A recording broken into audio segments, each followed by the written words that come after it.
What do you think we have to do to move forward?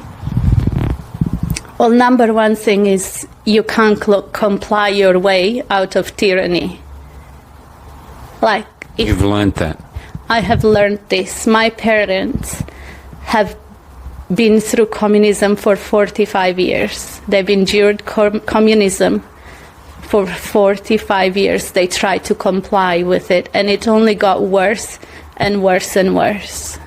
It never got better. You can't comply your way out of tyranny, and this is what the message that I would like to send out there. If people don't remember anything from this interview, it's just this: you simply cannot comply your way out of tyranny. You are either brave, you stand up now while we still have some freedoms left, while we can go out on the street and not get shot and killed. You either stand up now, or you're going to be a slave for the rest of your life. Or until when people pick up their courage and fight back like we did during the revolution. But then, if they don't stand up now, if they decide to stand up later, it's going to come at the cost of their lives. Mark my words.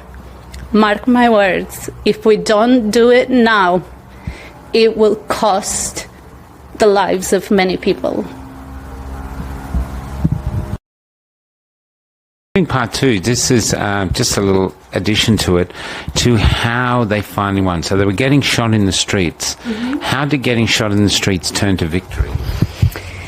Well, you won't believe this, but it wasn't. So I want to explain the difference between a protest and a revolution, because we often call our protests revolution. They are not a revolution, they are protests.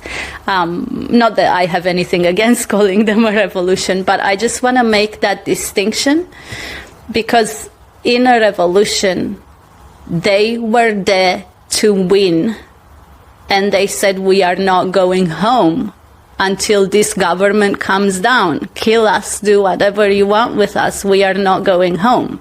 In a protest, you go there, march around nicely, and come home to your house. So there's a big difference between a protest and a revolution. So I just want to explain that. So people kept turning up.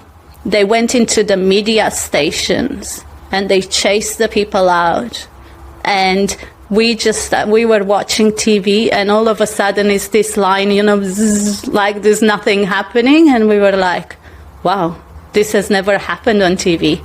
And then a few seconds later, it was the people from the People's Revolution, and they were like, we've taken over the media.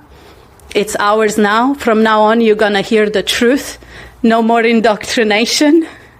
They would go into the police stations or schools, all the government offices, and bring out all their crap and all their communist indoctrination books and whatever they had, and they would they made a big bonfire in the middle of the town and just burnt everything to the ground and chased them all out. And basically, but really, the way we won in the end is this: because the police and the army were ordered to shoot into the people.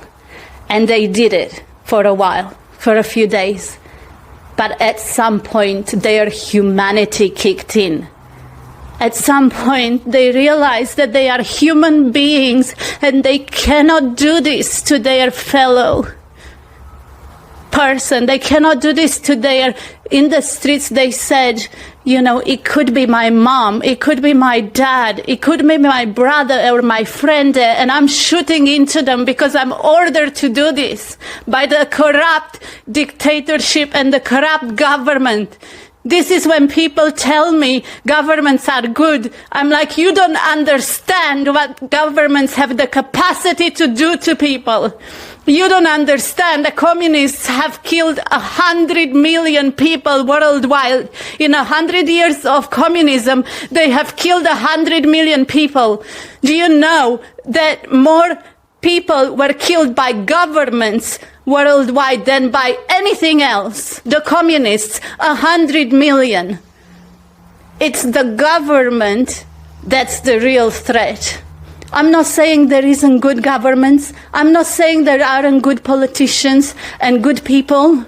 But when the government goes rogue, when the government turns into a dictatorship, then we have the duty to stand up and defend ourselves and defend our freedoms and defend our families and defend our future and the future of our nation and the future of our kids.